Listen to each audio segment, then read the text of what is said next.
बिस्मिल्लाहिर्रहमानिर्रहीम। अस्सलाम वालेकुम नाज़रीन, मैं हूँ फैयाज़ राजा और आप देख रहे हैं आपका अपना यूट्यूब चैनल। दोस्तों, वफाकी हुकूमत इस्लामाबाद और रावलपिंडी से मज़दूर सहाफ़ी के ज़राए से ख़बरें, मालूमात और उन पर फिर हमारा तज्ज़िया और तबसरा। आज की सबसे बड़ी ख़बर, सबसे बड़ी डेवलपमेंट है वज़ीर दफ़ा ख्वाजा आसिफ, जी हाँ, जिन्हें आर्मी चीफ साहब का बास समझा जाता है, उनके इस्तीफ़े के हवाले से ख़बरें वफाकी हुकूमत इस्लामाबाद के हलकों में बड़ी तेज़ी के साथ गर्दिश करने लगी हैं। ख्वाजा आसिफ साहब क्या वाकई इस्तीफ़ा दे चुके हैं? उनके इस्तीफ़े की वजूहात क्या हैं? उनके इस्तीफ़े के पीछे राज क्या है? कौन सा ऐसा ब्यूरोक्रेट है? ज़राए ने जो दावा किया है कि उसके मुताबिक ख्वाजा आसिफ साहब उस ब्यूरोक्रेट को बचाना चाहते हैं। इसके साथ साथ जनाब, रेत का महल जो तामीर किया गया था वो गिरने लगा। मरियम नवाज़ की चीखें, बिलावल भुट्टो साहब की गैरहाज़री ये बताती है कि कुछ ना कुछ दाल में काला है। अडयाला जेल में जश्न का समा है और इमरान खान साहब ने जश्न के समा के अंदर जनाब पाकिस्तान के ताकतवर हलकों के साथ साथ पाकिस्तान के रवायती सियासी माफिया की बोलती बंद कर दी है। तफसीलात रखेंगे आपके सामने। चार्ज बाकायदा तौर पर ताकतवर हलकों ने संभाल लिया है।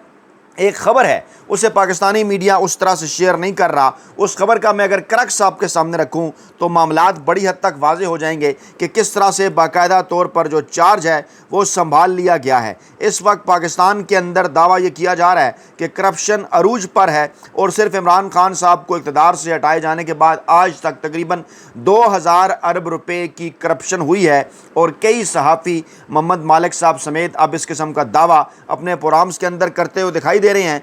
2 से 3 सालों में 2000 अरब से ज़ायद की करप्शन हुई। ब्यूरोक्रेसी, सियासतदान और ठेकेदारों की लिस्टें तैयार हो चुकी हैं। पहली तरजीह 500 अरब की रिकवरी हो गई। SIFC को नाकाम कौन बना रहा है? एक प्रोजेक्ट की बुनियाद पर तहकीकात शुरू, लिस्टें तैयार हो गई हैं। मोहम्मद मालिक साहब ने ये अपने प्रोग्राम में इंकशाफ किया। क्या मौजूदा सिस्टम को लपेटने की तैयारी शुरू हो चुकी है? क्या एक बार फिर इमरान खान साहब की मिन्नत तरले जारी हैं कि आए जनाब पाकिस्तान के इस निज़ाम को संभालें? हमारे दोस्त सहाफ़ी ज़ुबैर अली ख़ान की खबर, ब्रेकिंग न्यूज़ के तौर पर उन्होंने खबर दी कि वज़ीर दफ़ा ख्वाजा आसिफ ने इस्तीफ़ा दे दिया है। अभी तक हुकूमती हल्के इसकी तस्दीक नहीं कर रहे, बल्कि उनकी जानिब से पुरज़ोर तरदीद इसकी जो है वो जारी की गई है। लेकिन ये मामला क्या है? सियालकोट के ADCR की गिरफ्तारी का तनाज़ा बढ़ गया, ऐसा कहना है सहाफ़ती हलकों का। और ज़ुबैर अली ख़ान साहब ने यह खबर दी कि वज़ीर दफ़ा ख्वाजा आसिफ ने इस्तीफ़ा दे दिया है, वज़ीर-ए-आज़म को भिजवा दिया है। और ख़बर यह है कि सियालकोट के ADCR की एंटी करप्शन की तरफ से गिरफ्तारी का तनाज़ा बढ़ गया है, जिसके बाद ख्वाजा आसिफ ने वज़ीर-ए-आज़म को अपना इस्तीफ़ा भेज दिया है। ख्वाजा आसिफ ने मशीर बराए वज़ीर-ए-आज़म ऑफ़िस डॉक्टर तोकीर शाह को भेजे गए इस्तीफ़े में कहा है कि या तो ADCR को रिहा करवाएं या फिर मेरा इस्तीफ़ा जो है वो मंजूर कर लें। चंद रोज़ कबल सियालकोट के ADCR को एंटी करप्शन ने माली बदनवानी पर गिरफ्तार किया था और 5 रोज़ा रिमांड उनका हासिल किया गया था। मज़कूरा ADCR ने आम इंतखाबात में बतौर रिटर्निंग ऑफ़िसर भी फ़राइज़ सर अंजाम दिए थे। ये मामला बड़ा अहम है। ये वही रिटर्निंग ऑफ़िसर हैं इलेक्शन कमीशन के ज़राए के मुताबिक जिन्होंने ख्वाजा आसिफ साहब को रेहाना डार साहबा के मुकाबले में धांधली से जितवाया, जहाँ पर पाकिस्तान के दर्जनों रिटर्निंग अफसरान ने इसी किस्म का काम किया। इलेक्शन कमीशन के पास तमाम तर रिकॉर्ड मौजूद है। इलेक्शन कमीशन के ज़राए का ये दावा है कि किसी वक्त ये रिकॉर्ड हर सूरत आएगा सामने, ये महफूज है। अगरचे इस वक्त इलेक्शन कमीशन के ऊपर बड़ी नज़र है, बड़ी पाबंदियाँ हैं, ताकतवर हल्के उनको रिकॉर्ड बाहर नहीं लाने दे रहे, लेकिन किसी न किसी वक्त ये रिकॉर्ड जब बाहर निकलेगा तो पता चलेगा कि ये जो ADCR साहब है सियालकोट के, इन्होंने ख्वाजा आसिफ साहब के लिए कौन कौन सी खिदमात जो हैं वो सर अंजाम दी हैं कि जिसके बदले इनकी गिरफ्तारी को रुकवाने के बदले, इनको रिहा करवाने के बदले ख्वाजा आसिफ साहब अपने इस्तीफ़ा भी जो है वो देने के लिए तैयार हैं। दूसरी जानिब बाकायदा तौर पर चार्ज किस तरह से संभाल लिया गया है, एक छोटी सी खबर है बज़ाहिर, लेकिन असल में बहुत बड़ी खबर है अगर इसको समझा जाए। एक जो है मशहूर बिज़नेसमैन भी हैं और जनाब वो साबिक वज़ीर मशीर भी रहे हैं निगरान दौरे हुकूमत के अंदर, गौहर एजाज़ साहब। मौसूफ ने क्या कहा है? उन्होंने कहा कि फ़ाइनांस एक्ट सेक्शन 37A में तरमीम हो गई है जनाब, और फील्ड मार्शल ने बिज़नेस कम्युनिटी को बचा लिया है। यानी इस वक्त हुकूमत बाकायदा तौर पर किसकी है? ये तो गौहर एजाज साहब बात कर रहे हैं कि फील्ड मार्शल साहब पाकिस्तान पर हुकूमत कर रहे हैं, क्योंकि ज़ाहिरी बात है तरमीम तो हुकूमत ही करवाया करती है, तरमीम तो पार्लियामान करवाया करती है, तरमीम तो मुतलका इदारे कराया करते हैं। यहाँ पर अगर फाइनेंस एक्ट के सेक्शन 37A में तरमीम हो गई है तो उसका क्रेडिट वो field marshal general Asim Munir साहब को दे रहे हैं और कह रहे हैं कि उन्होंने बिज़नेस कम्युनिटी को बचा लिया है। मैं इस खबर की तफसीलात भी आपके सामने रखता हूँ, ज़रा सब्र करें। साबिक निगरान वफाकी वज़ीर गौहर एजाज ने कहा कि टैक्स गुजारों को आज बड़ी कामयाबी मिली है। फील्ड मार्शल सैयद आसिम मुनीर साहब ने कारोबारी शख्सियात को फेडरल बोर्ड ऑफ रेवेन्यू के काले कवानीन से बचा लिया है। यानी फेडरल बोर्ड ऑफ रेवेन्यू के काले कवानीन से हुकूमत नहीं बचा रही, पार्लियामान नहीं बचा रही, चुंतखिब वज़ीर-ए-आज़म नहीं बचा रहे, कौमी असम्बली नहीं बचा रही, सदर नहीं बचा रहे और जनाब चुंतखिब वज़ीर-ए-आज़म नहीं बचा रहे, बल्कि कौन बचा रहे हैं? आर्मी चीफ और फील्ड मार्शल साहब बचा रहे हैं। और डॉन न्यूज़ के मुताबिक गौहर एजाज ने अपने बयान में ये कहा है कि FBR ने कारोबारी बरादरी के मुतालबे पर फाइनेंस एक्ट में तरमीम कर दी है। मुअज़्ज़ज़ टैक्स गुजारों को आज बड़ी कामयाबी मिली है और इसका क्रेडिट मैं army chief field marshal general Syed Asim Munir साहब को देता हूं, क्योंकि उनकी वजह से जनाब ये तरमीम हुई है। लें जनाब, उन्होंने तो कंफर्म कर दिया कि ये तरमीम उनकी वजह से हुई है और सेक्शन A फाइनेंस एक्ट का सेक्शन 37A इसमें तरमीम की गई है और फील्ड मार्शल आसिम मुनीर ने कारोबारी शख्सियात की इज़्ज़त को महफूज कर लिया है। कारोबारी बरादरी की मुशावरत के बगैर अब किसी ताजर को गिरफ्तार नहीं किया जाएगा। यानी आर्मी चीफ साहब की, फील्ड मार्शल साहब की बराह रास्त इंटरवेंशन का दावा गौहर एजाज साहब कर रहे हैं। तो लें जनाब, शहबाज शरीफ साहब कहते हैं पाकिस्तान में मेरी हुकूमत है, मरियम नवाज साहबा कहती हैं पंजाब में मेरी हुकूमत है। ये तो जनाब मामले कुछ और हो गया। गौहर एजाज ने कहा कि मुल्क भर के 18 चैम्बर ऑफ कॉमर्स ने फील्ड मार्शल के सामने कारोबारी शख्सियात की गिरफ्तारी का मामला उठाया था और इस दौरान कारोबारी शख्सियात की गिरफ्तारी से कबल सेफ गार्ड यकीनी बनाने का ऐलान किया गया था। आर्मी चीफ साहब ने यकीन दहानी कराई थी कि वो खुद बजाते खुद इस मामले को देखेंगे और उसके बाद अब इस कानून के अंदर तरमीम हो गई है। FBR की कमेटी में अब federal chamber of commerce and industry, दीगर चैम्बर ऑफ कॉमर्स और स्टेक होल्डर भी शामिल होंगे और कारोबारी शख्सियात के खिलाफ इंक्वायरी और इन्वेस्टिगेशन से कबल कमेटी की मंजूरी लाजमी होगी। जी जनाब, बड़े बिजनेसमैन क्या बात कर रहे हैं, बड़े बिजनेसमैन क्या इंकशाफ कर रहे हैं कि पाकिस्तान के अंदर इस वक्त किसकी हुकूमत है। जी हाँ, इस वक्त किसकी हुकूमत है पता चल गया। यानी बाकायदा तौर पर चार्ज जो है वो तमाम तर मामलात का संभाला जा चुका है। नून लीग और पीपल्स पार्टी तो बड़े दावे किया करती थी कि जनाब हमने खारजा पॉलिसी लेनी है, हमने जनाब दिफाई पॉलिसी वापस लेनी है। यहाँ पर तो मईशी पॉलिसी भी, वजारत ख़जाना भी जनाब आपने हवाले कर दी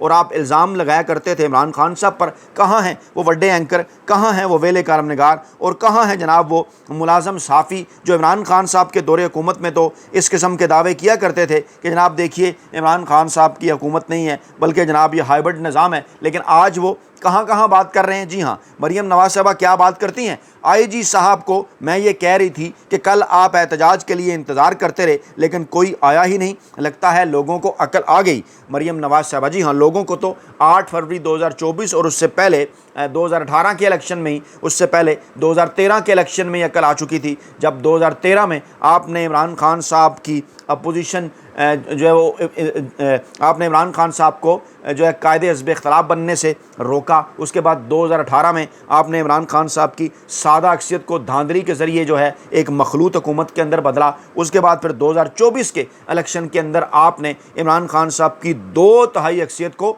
अपोजिशन में लाके बदल दिया। 180 नशस्तें 90 नशस्तों में बदल गईं। तो मरियम नवाज साहबा की चीखें बिलावल भुट्टो साहब की जो एक पुरस्कार अंदाज में जो जनाब उनकी गैर मौजूदगी है वो ये ज़ाहिर कर रही है कि कुछ ना कुछ दाल के अंदर ज़रूर काला है। रावलपिंडी के अंदर मुलाकातों का सिलसिला नवाज शरीफ साहब की जानिब से दोबारा से एक मरतबा फिर जो है वो जनाब शुरू किया जा चुका है और पतली पतली चीखें ना सिर्फ मरियम और बिलावल साहब की सुनाई दे रही हैं बल्कि शहबाज शरीफ साहब, आसिफ जरदारी साहब, नवाज शरीफ साहब और पीपल्स पार्टी और नून लीग के वो तमाम तर लोग के जिनके लिए ये मेला सजाया गया था जाली मैंडेट के ज़रिए, अब आहिस्ता आहिस्ता उन्हें इस बात का एहसास हो चुका है कि जनाब ये जो रेत का महल, ये जो सपनों का महल उनकी जानिब से जो है वो तामीर किया गया था वो जनाब गिरने को है। अब इन्होंने पाकिस्तान तहरीक इंसाफ के नशस्तें छीनने के बाद जो बच जाने वाले अरकान है ना ان کو جناب انہوں نے کروڑوں روپے آفر کرنا شروع کر دیے ہیں۔ بیرسٹر گوہر نے اس کی تصدیق کی ہے کہ کمپرومائز کا لفظ ہماری ڈکشنری میں نہیں، ارکان نے کروڑوں روپے ٹھکرائے ہیں اور ایک ایک کارکن پر 50 کیسز ہیں۔ کبھی قائمہ کمیٹیوں کی چیئرمین شپ آفر کی جاتی ہے، کبھی وزارت دینے کی، کبھی کیسز ختم کرنے کی، اور کبھی انہیں کروڑوں روپے آفر کیے جاتے ہیں۔ لیکن ہمارے زیادہ تر کارکن ارکان کرائے کے گھروں میں رہ رہے ہیں۔ پہلے بھی عمران خان صاحب کے ساتھ تھے ہم، اور اب بھی ساتھ ہیں۔ ہمیں اپنے ارکان پر فخر ہے۔ انہوں نے کہا کہ ہم عمران خان صاحب سے بات کریں گے، ہم اس پارلیمان کا حصہ فی الحال رہنا چاہتے ہیں اور ضمنی انتخابات کے اندر بھی اپنے لوگ اتارنا چاہتے ہیں، لیکن عمران خان صاحب کا حکم سر آنکھوں پر، وہ جو فیصلہ کریں گے وہی حتمی ہوگا۔ ہم اس معاملے میں عمران خان صاحب سے بات ضرور کریں گے۔ پی ٹی آئی کا 5 اگست کا احتجاج مؤثر بھی تھا، کامیاب بھی تھا، اور ملک کے ہر ضلع سے لوگ جو ہے وہ باہر نکلے ہیں، اور جہاں جہاں جس کو جو ٹاسک سونپا گیا تھا، پارٹی قیادت نے جناب وہ ٹاسک نہ صرف پورا کیا ہے بلکہ حکومت کو انہوں نے حیران بھی کیا ہے، اور پارلیمان کا حصہ رہیں گے، اور ضمنی الیکشن سے پہلے ایک بار پھر ہم عمران خان صاحب سے بات کریں گے۔ دوسری جانب یہ جو خواجہ آصف صاحب کا معاملہ ہے نا جناب، اس پر پہلے یہ معاملہ شروع کہاں سے ہوا؟ انہوں نے جناب بات کی تھی کہ جو پاکستان کی بیوروکریسی ہے نا، وہ پرتگال کا گولڈن ویزا لے کے باہر بھاگ رہی ہے، اس کے پیچھے کرپشن ہے، اور بیوروکریسی پاکستان کو ناپاک کر رہی ہے۔ اور اس پر انصار عباسی صاحب بولے ہیں کہ بیوروکریسی نے بڑا سخت رد عمل دیا ہے، کیونکہ خواجہ آصف نے کہا تھا کہ پاکستان کی بیوروکریسی کا نصف سے زائد حصہ پرتگال میں جائیدادیں خرید چکا ہے، اور وہاں کی شہریت کے اصول کی تیاری کر رہا ہے، وہاں پر پراپرٹی لے چکے ہیں، نامی گرامی بیوروکریٹس ہیں، مگر مچھ ہیں، اربوں روپے کھا کر جو ہے وہ آرام سے ریٹائرمنٹ کی زندگی گزار رہے ہیں۔ اور پھر انہوں نے بزدار کے ایک قریب ترین بیوروکریٹ کا کہا کہ اس نے جناب 4 ارب روپے لیے بیٹیوں کی شادی پر سلامی۔ تو لاہور ہائی کورٹ کے اس وقت کے چیف جسٹس کے متعلق ہم نے جو خبر کی تھی آپ کو یاد ہوگا نا، کروڑوں روپے انہوں نے بھی سلامی لی تھی، اس پر تو خواجہ آصف صاحب نہ بولے۔ اور جب اسٹیبلشمنٹ ڈویژن اور نیب کے ذرائع سے رابطہ کیا گیا بقول انصار عباسی صاحب کے، تو انہوں نے وزیر دفاع کے دعووں کی نفی کی اور کہا کہ نہ ہی کوئی معلومات ہیں، نہ ہی کوئی شواہد ہیں، نہ ہی کوئی ریکارڈ ہے، نہ ہی کوئی انٹیلیجنس رپورٹ ہے کہ بیوروکریسی کا نصف سے زائد حصہ نہ صرف پرتگال میں جو ہے وہ جائیدادیں خرید چکا ہے اور غیر ملکی شہریت حاصل کرنے کی کوشش کر رہا ہے۔ ہمیں اس انکشاف کے متعلق کوئی خبر نہیں ہے، اور ہمارے زیر تفتیش ایسے کوئی کیسز بھی نہیں ہیں جو وزیر موصوف کے الزامات سے جو ہے وہ مطابقت رکھتے ہوں، اور مبصرین یہ سمجھنے سے قاصر ہیں کہ خواجہ آصف نے ٹویٹ میں اس قدر ٹوک انداز میں دعویٰ کیوں کیا، اور مبہم انداز میں جو ہے وہ عثمان بزدار صاحب کے جناب جس بیوروکریٹ کے حوالے سے انہوں نے ذکر کیا، ان کے متعلق کہا جا رہا ہے کہ جناب ان کے خلاف انکوائری ہو چکی ہے، ان کو فارغ کیا جا چکا ہے، لیکن ذرائع یہ دعویٰ کر رہے ہیں کہ خواجہ آصف صاحب کے جناب یہ جو معاملہ ہے نا یہ یہاں سے شروع ہوا۔ خواجہ آصف صاحب نے یہ دعویٰ اس لیے کیا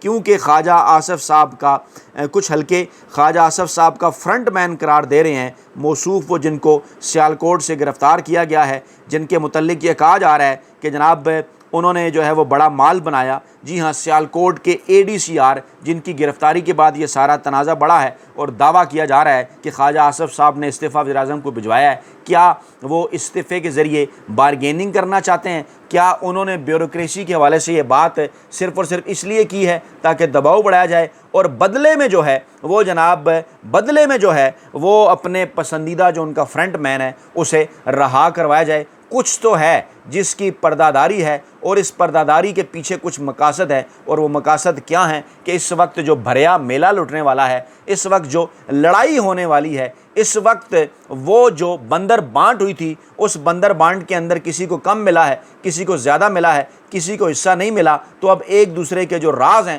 وہ جناب کھولنا شروع ہو گئے ہیں۔ صورتحال اس وقت یہ ہے کہ جس معیشت کی بحالی کا دعویٰ کرتے ہیں وہاں ڈالر کی قیمت پر قابو پانے کی حکومتی کوششیں مکمل طور پر ناکام ہو گئی ہیں۔ ملک میں کرنسی کا بحران شدت اختیار کر گیا ہے۔ ڈان اخبار کی رپورٹ کے مطابق یہ دعویٰ کیا گیا کہ ڈالر کا ریٹ مصنوعی طور پر کم کرنے کی کوششیں ناکام ہوتی نظر آ رہی ہیں، اور کہا یہ جا رہا ہے کہ 250 پر لایا جائے گا۔ یہ انتہائی غیر حقیقی بات ہے، اور محض 3 روپے کی کمی زور زبردستی کرا کر 285 سے 282 پر ڈالر آیا تو صحیح، اور اس وقت حقیقی قیمت بھی 281-82 کے آس پاس ہے، اور جو لوگ 250 تک لانے کی خواہش کا اظہار کر رہے ہیں انہیں شاید جو زمینی حقائق ہیں انہیں اندازہ ہی نہیں، ان کا براہ راست تعلق تو ملکی معیشت کے ساتھ ہے، ملکی اکانومی کے ساتھ ہے۔ جو جناب آپ کی کارکردگی ہے گزشتہ 2 برسوں کے اندر اس حکومت کی، جس نے 2000 ارب کی کرپشن کر دی بطور مالک صاحب کے، اس جگہ پر یہ تو ہونا ہی ہے۔ اور یہاں پر آپ الزام لگاتے ہیں عمران خان صاحب کی حکومت کے اوپر، کہاں ہیں وہ؟ میں ایک بار پھر پوچھوں گا، وہ وڈے اینکر، ویلے کالم نگار اور وہ ملازم صحافی، وہ ذرا رپورٹ کریں نا ان تمام تر چیزوں کو کہ عمران خان صاحب قید میں ہونے کے باوجود وہاں پر اس لحاظ سے ابھی بھی ڈٹے ہوئے ہیں، بڑے پرسکون ہیں کہ انہوں نے پاکستانی عوام کو جگا دیا، انہوں نے پاکستانی عوام کی آنکھیں کھول دی۔ اور اس وقت مافیا، اس وقت ہینڈلرز اور اس وقت سہولت کاروں کی جو موجودہ ریت کے محل کی حکومت ہے وہ اپنے آخری اشکولے کھا رہی ہے۔ اپنا بہت خیال رکھیے گا، دعاؤں میں یاد رکھیے گا۔ نئی ویڈیو کے ساتھ جلد حاضر ہوں گے۔ اللہ نگہبان۔